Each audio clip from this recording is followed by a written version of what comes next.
मेरी बेटी ने अपनी पढ़ाई पूरी करने के बाद जिद करने लगी कि मुझे शहर में रहकर डॉक्टर की पढ़ाई करनी है। मैं उसकी इस बात को सुनकर डर सी जाती हूँ क्योंकि मेरी बेटी घर से बाहर कभी गई ही नहीं। इतना दूर शहर में अकेली कैसे रहेगी? लेकिन इकलौती बेटी होने के नाते मैं उसे मना भी नहीं कर सकती थी। पर मैंने ठान लिया कि अब बेटी को शहर भेजकर डॉक्टर का कोर्स पूरा करवाना है। जब शाम को मेरे पति इस बात को बारे में बात थी तो वो बिना किसी डर से उसे शहर भेजने के लिए मान गए। जब मेरी बेटी को यह बताया कि वो उसका खुशी का ठिकाना ना रहा क्योंकि उसका सपना पूरा होने वाला था। हमने शहर में अच्छी सी यूनिवर्सिटी और उसका दाखिला करवा दिया और उसे रहने के लिए हॉस्टल में भेज दिया। मेरे मन में तरह तरह के ख्याल आए लेकिन फिर भी बेटी की खुशी के लिए उसे भेज दिया।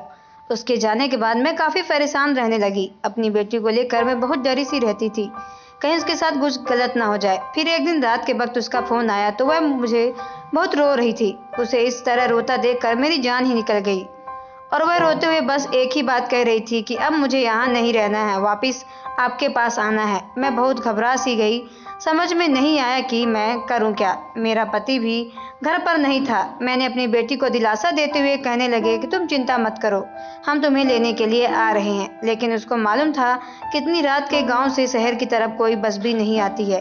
तो मेरी बेटी ने रोते हुए मुझसे कहा कि आप मुझे लेने सुबह तक आ जाना। जैसे ही अगली सुबह हुई तो हम दोनों अपनी बेटी को लेने के लिए शहर की तरफ निकल पड़े। हॉस्टल में जाकर देखा कि उसकी हालत बहुत खराब थी और वह कमरे में अपने बिस्तर पर लेटी हुई थी। उसके पास गई तो उसे जगाने के लिए आवाज़ लगाई तो मेरी आवाज़ सुनकर जल्दी से मेरे गले लिपट गई। उसकी हालत देखकर मैं बहुत घबरा सी गई थी। अब तो मुझे पूरा यकीन हो चुका था कि मेरी बेटी के साथ कुछ गलत हुआ है।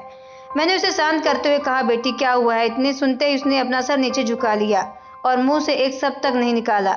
मैंने सच्चाई जानने की बहुत कोशिश की मगर उसने कुछ नहीं कहा।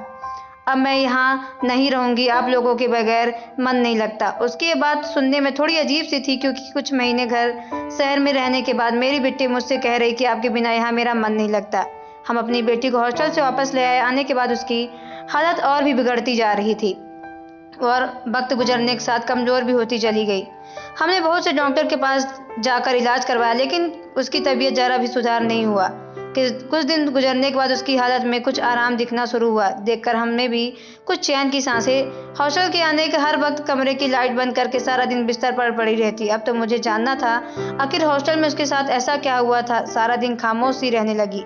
कुछ दिनों बाद वह बिल्कुल ठीक हो गई। मैंने उससे कहा, बेटी तुम्हें वापस शहर जाना चाहिए, तुम्हारी पढ़ाई का नुकसान हो रहा है। मेरी शहर जाने की बात सुनकर वह घबरा सी गई। कुछ देर बाद सोचने के बाद कहने लगी, माँ आप ठीक कह रही हैं, अब मुझे वापस जाकर अपनी पढ़ाई पर ध्यान देना चाहिए। अगली सुबह जब मैं उसे चाय देने उसके कमरे में गई तो वह बिस्तर पर लेटी हुई जोर जोर से रो रही थी। मैंने उसके पास जाकर पूछा, बेटी क्या हुआ, तुम रो क्यों रही हो? वह मुझसे कहने लगी, माँ मेरा पेट बहुत जोरों से दर्द कर रहा है जो कि मेरे बर्दाश्त से बाहर है। मैं अपनी बेटी को साथ लेकर गांव के डॉक्टर के पास चेकअप करवाया। डॉक्टर ने चेक किया, कुछ दवाइयाँ देते हुए कहने लगा कि यह दवा खाने के कुछ देर बाद बिल्कुल ठीक हो जाएगा। हम वापस घर आ गए। मैंने उसे घर आते ही दवा खिला दी। कुछ देर बाद उसका दर्द भी कम हो गया। मेरा मन हर वक्त बेचैन सा रहने लगा क्योंकि अब तो रोज उसके पेट में दर्द होने लगा। उसे गांव के डॉक्टर के पास ले जाती तो वो मेरी बेटी के अंदर जाकर कुछ देर तक चेक करता और दवाइयाँ देते ही मेरी बेटी को ठीक हो जाती।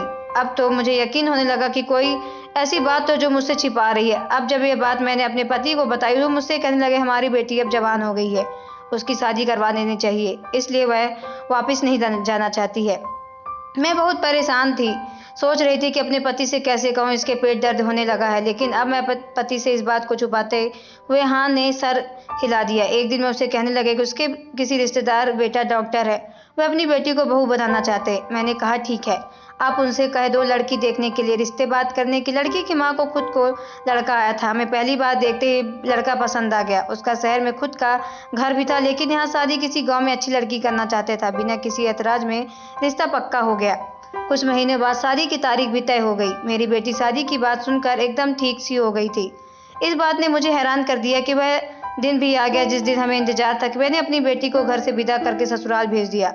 उसके जाने के बाद एकदम खाली हो गया। मेरी बेटी अब मेरे पास आती तो मैं उससे पूछती ससुराल में कोई परेशानी तो नहीं, तो मेरे पूछने पर वो हमेशा एक ही बात कहती, वहाँ मैं बहुत खुश हूँ। क्यों उसकी इस बात को सुनकर मुझे सुकून मिल जाता था। मगर एक दिन मेरी बेटी के ससुराल से फ़ोन आया कि उसकी बात सुनकर तो मेरे जिस्म से जान गई। हम लोग जैसे ही बेटी के घर पहुँचे तो उसने हमें बताया कि मेरी सास सुबह घर से गई थी मगर अभी तक वापस नहीं आई है। अब सब ढूंढने के लिए मोहल्ले वालों से पूछ लिया मगर सुबह से मेरी सास को किसी ने देखा नहीं। रिश्तेदारों ने भी पूछा मगर यहाँ कोई मिली भगत है। सब लोग घबरा से गए। अचानक मेरी बेटी सास कहाँ जा सकती है। जब शाम हुई तो लोग वापस गांव में आ गए। मेरा दामाद किसी दामाद के सिलसिले से दूसरे देश गया था। मेरा दामाद को खबर हुई तो वह वापस आ गया लेकिन अभी तक उसकी सास का कोई पता नहीं चला था। एक हफ्ते के बाद अचानक से अपना सामान लेकर मेरी बेटी हमारे पास आ गई। वह बहन उदास दिख रही थी।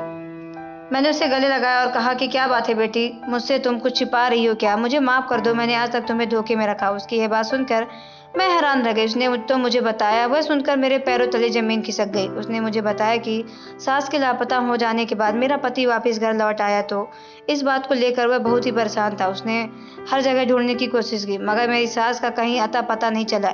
इस परेशानी के चलते वह मुझे पूरी तरह भूल चुका था। मैंने अपने पति से पूछा भी कि आप जब वापस घर आए तो मेरे साथ आपने कोई बात नहीं की।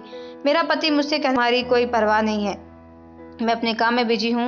अपने पति के मुँह से ये सब बात सुनकर मुझे यकीन नहीं हो रहा था क्योंकि अब जब शादी हुई है तो मेरा बहुत ख्याल रखते थे, रात भर मुझसे बातें किया करते थे मगर इस बार मुझे देखना भी नहीं चाह रहे थे। इसी के चलते कुछ दिनों के बाद मुझे महसूस हुआ कि घर में किसी चीज़ की तैयारी चल रही है। मेरे ननद और पति दोनों बहुत खुश नजर आ रहे थे। मैंने पूछने की कोशिश की मगर उल्टा मुझ पर गुस्सा करने लगे। एक दिन मेरी तबीयत बहुत खराब थी। मैंने अपने कमरे में लेटी हुई थी। कुछ देर बाद मेरी ननद मेरे पति को लेकर मेरे पास आई और उसने मुझसे कहा कि यह सुनकर तो ऐसे लगा जैसे ज़मीन मेरी फट गई हो और उभर सच समझ जाऊं।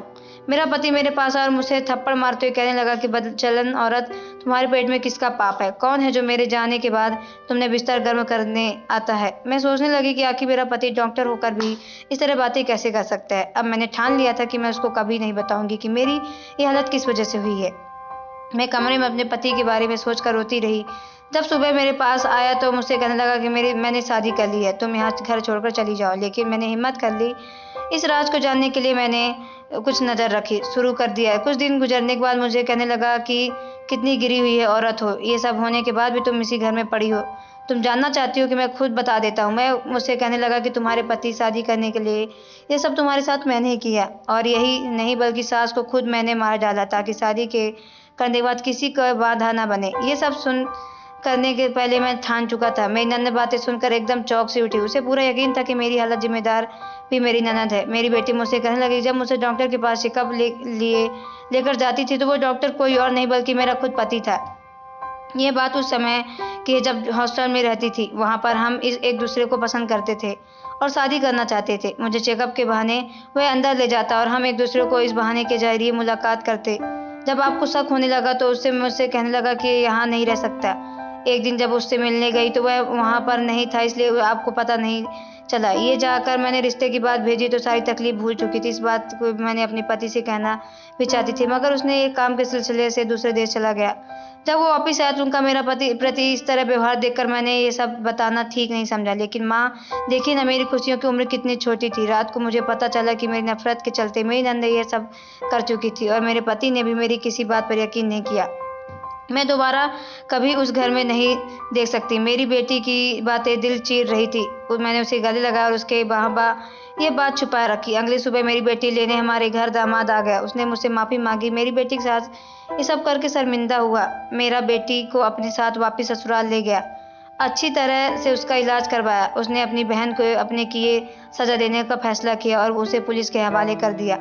अब मेरी बेटी अपनी तकलीफ भुलाकर खुशी खुशी ज़िंदगी गुजार रही है। अपने घर में माँ बाप को धोखे में नहीं रखना चाहिए और अपनी कुछ पल की खुशियों के खातिर किसी की ज़िंदगी के साथ ऐसा खिलवाड़ मत करना। एक गलत कदम उठाने से खुशियाँ वाला घर भी चंद मिनटों में वीरान हो जाता है। तो दोस्तों, आपको स्टोरी कैसी लगी कमेंट बॉक्स पे ज़रूर बताएं। अगर आप हमारे चैनल पर ना तो चैनल को सब्सक्राइब करके बेल आइकन को प्रेस कर लें ताकि आने वाली सभी वीडियो को नोटिफिकेशन आपके मोबाइल पे सबसे पहले पहुंचे, क्योंकि मैं ऐसे ही वीडियो आप लोगों तक लाती रहती हूँ। तो चलिए मिलते हैं नेक्स्ट वीडियो पे। Okay bye, take care. तब तक के लिए आप लोग अच्छे से रहें, खुश रहें।